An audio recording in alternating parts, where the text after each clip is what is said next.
Hello everyone, welcome back to the Mystery Shiner 33. I am Tatiana. I'm here with some more articles for us all, okay? So let's begin. Now, when I came back home, this when everybody was talking about it, okay? In 2021, I came back home, okay? Everybody was talking about this case, and you know me, I had to go up there, okay? Cause I like to work. I like to work with stuff like this, okay? I ain't gonna lie, I do, okay? Ain't gonna lie, they killed my ass though, okay? They hung me too, okay? So y'all should know him. His name is Michael Sabby. His real name is Anthony Witherspoon, okay? He was my daughter, Anna Marie guard slash bodyguard, okay? When y'all remember when they said she went to jail for killing her boyfriend, some dude, he was a rapist slash murderer, came into her room trying to kill her. And he thought he had the right to do what he have to do, okay? So this is how he got caught, okay? At that same moment, okay? Where Anna, my daughter, shot him, okay? Okay, they both shot him, okay? So let's begin. Arkansas's inmate who died in private jail had civil rights violated. Family claims. Yes, he did, okay? Family wants you to the family wants you to put it the family, which is me, also me, trigger warning when watching the video, okay? It ain't gonna actually show it, okay? But yes, how they treating him though, yes. Michael Sabby's attorneys have filed a legal complaint saying the inmate died because his civil rights were violated when he was denied medical care. Okay, this is how he looks. Well, and it's the same thing, asthma attack. If you know, you know, okay? When he was alive, Michael Sabby was a doting stay-at-home dad who cooked every meal for his children before and after shuffling them to practices and school, his widow Teresa said. True. Now his 13-year-old son has had to take on many of the day-to-day chores his father once managed while Teresa works at the juvenile detention center to provide for her family. Without his help, I don't think I could have made it through this, Teresa Sabby, Michael Sabby's widow, told NBC News. Teresa Sabby said in the 2 years that had passed since Michael's death, their son had been catapulted into adulthood. The Sabby family's life was upended when Michael died inside the bi-state jail located on the Texas-Arkansas border in July 2015. Yes, he repeated the same phrase nearly 24 times to correction officers. I can't breathe. They did show him the tape, okay? Sabby had been arrested after getting into an argument with Teresa where he allegedly threatened her. They had been arguing about money, the family's lawyer Eric Hip said. He was charged with a Class C misdemeanor, yet they will come get us if they see that. During his approximately 48 hours of pre-trial detention, Michael Sabby had gone at least twice to the medical office at the Texarkana Bi-State Jail complaining he was short of breath and needed help, according to documents and reports made by the jail employees. It is the way in which he died that he has shaken the Sabby family, and is why they are now suing in hopes that those responsible for his death will be held accountable, the family said. The senselessness of his death had affected me deeply. It was totally preventable. It sickens me to know he needed to go to the hospital and was denied. They treated him as if his life did not matter, his widow said in a statement.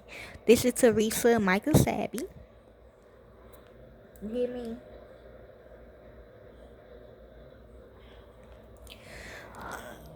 No criminal or federal charges were brought stemming from Sabby's death.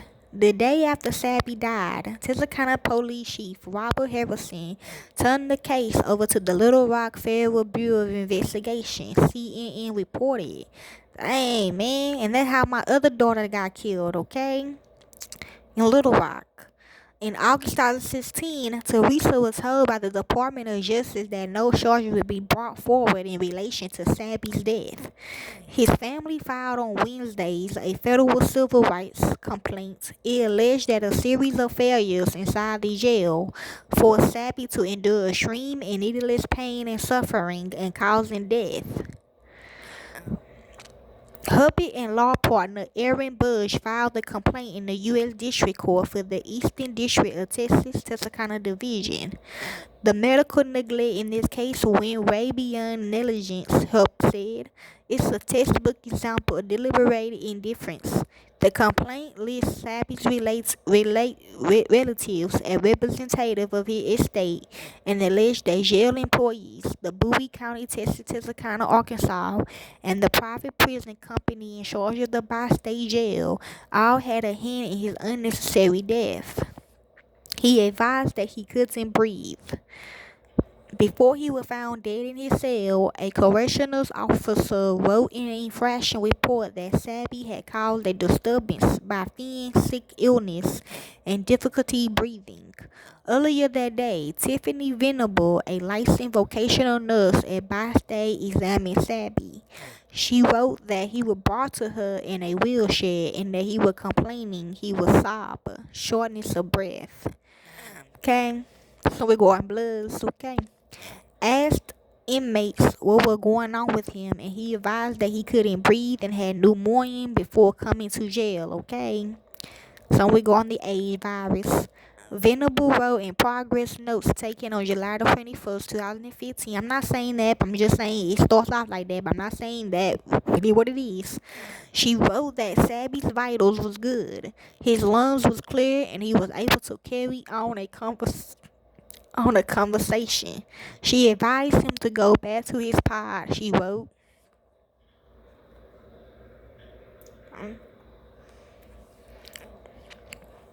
Inmate jumped up out of the wheelchair and said "stupid B" after he exited medical walking without difficulty, Vulnerable wrote.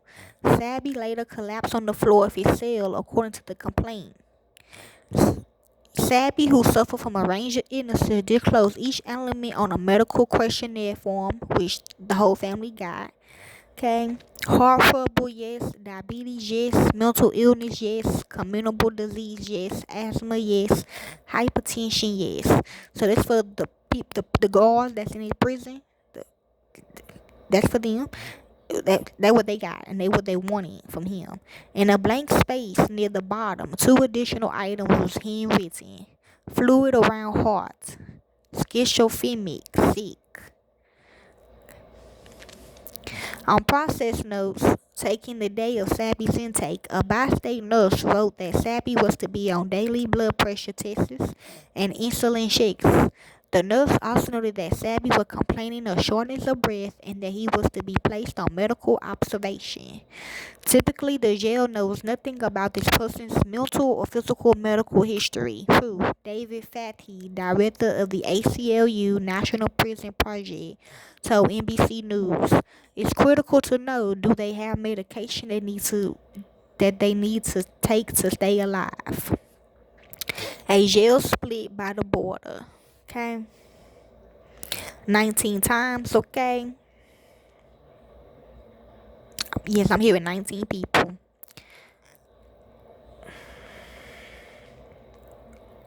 Okay? A common problem. Ultimately, the complaint filed on Sabby's behalf alleged that his civil rights were violated due to cost-cutting behaviors on the part of Bi-State.